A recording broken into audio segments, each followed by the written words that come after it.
everyone! Today I'll be making a balloon garland. One of my friends will be having a birthday today and they will be celebrating it here in the house just to, just to make it more festive and more birthday feels. My old balloons left from my previous parties.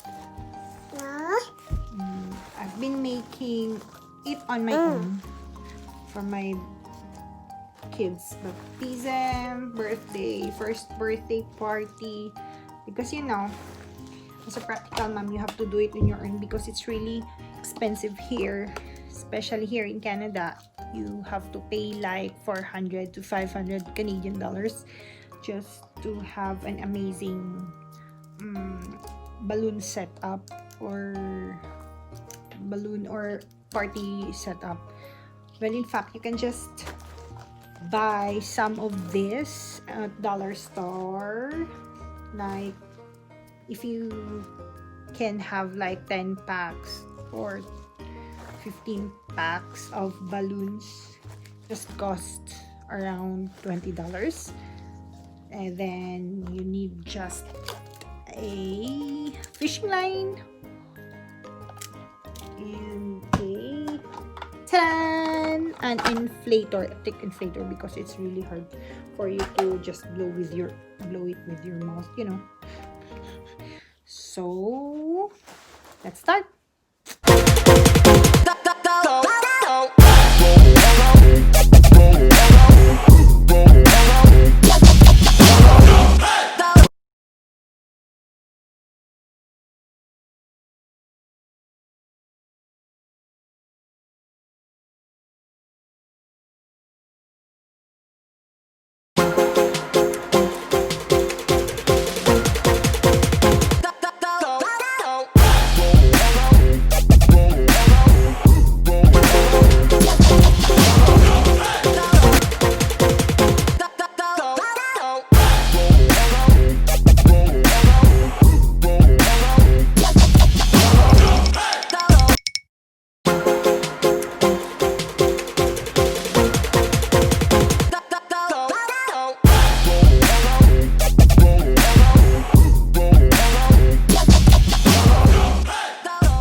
For small balloons, I'm not comfortable with the electric inflator, but rather a manual pump because it's really small.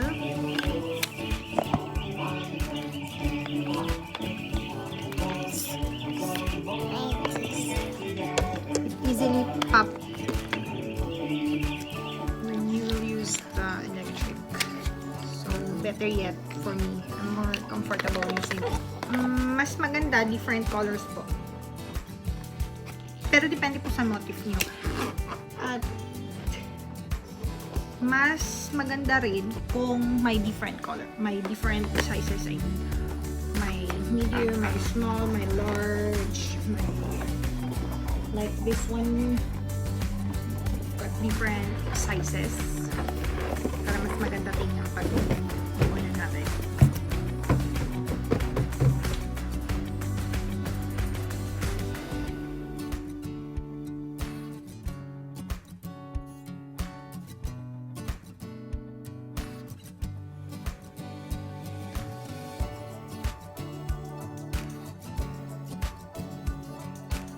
So, ayun po, na-inflate na po natin yung balloons natin. So, the next step is you have to tie 2 balloons. Pwedeng same sizes, pwede ring different sizes. As long as matay nyo po ng tigda dalawa. Like this one.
tie na po natin lahat ng balloons.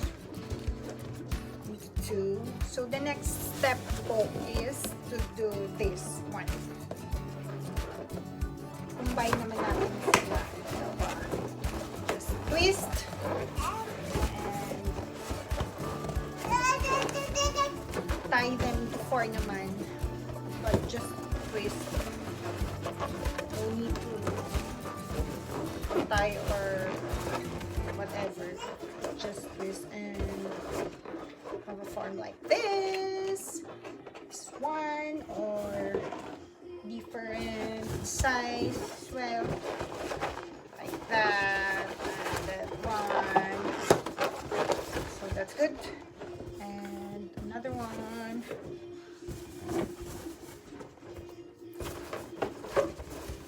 Hanggang maging ganito na po lahat.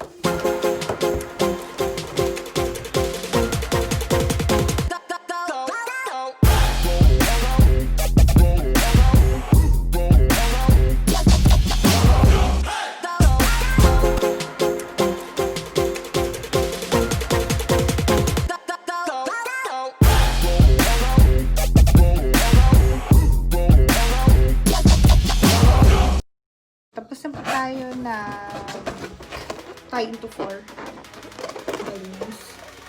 So, the next step po is we're gonna use the fish line para po i-tie na natin siya to make it a garland.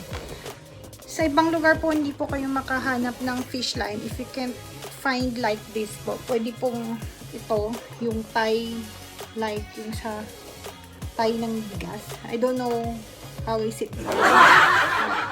It's a tie. But I prefer a fish line kasi kinda ano siya, mas matibay and colorless siya. Hindi siya nakikita pag itatay mo na siya. So, but if pwede rin po yung ribbon as long as manipis na hindi masyadong kita yung siya sa ilalim ng balloons.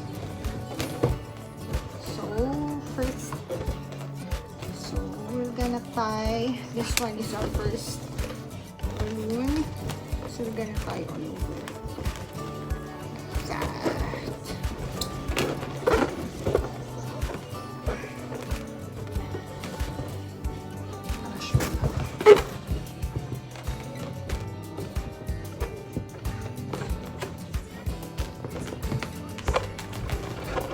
Then, this one is yung parang base natin.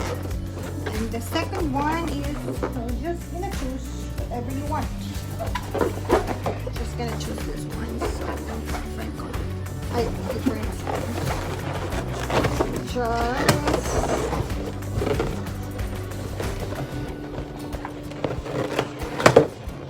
make around. Iikot lang po.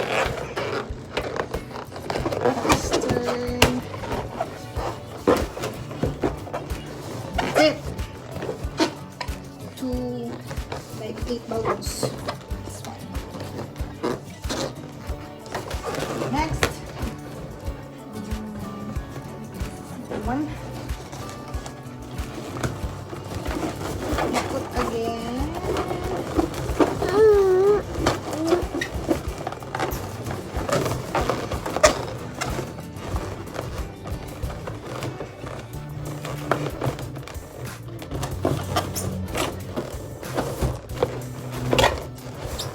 Maganda po yung isusunod nyo is different color, yung itatabi nyo.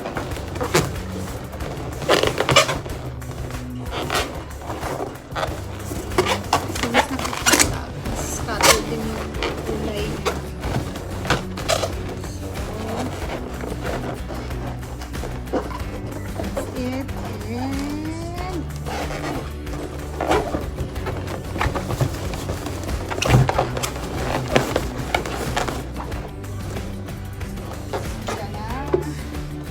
continue lang po tayo.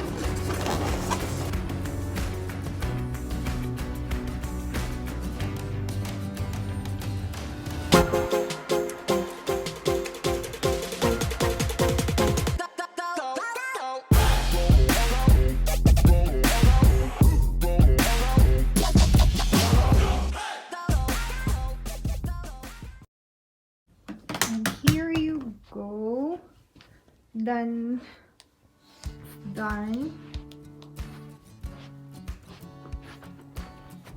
If you don't like the colors in front, huwag po kayong mag-alala kasi you can change it, you can rearrange it. Hindi ko pa siya masyadong arrange kasi paglagay later sa backdrop or sa wall, doon ko na siya i-arrange. So, we'll see later kung kinalabasan nito. Ano gusto yung nasa front color. Kung meron kayong big balloon, like 16 inches, yata yung size niya. Mas maganda ko yun. Pinaka-baba. Yung pinaka-base nito.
Thank you for watching. Please don't forget to click like and subscribe. Thank you.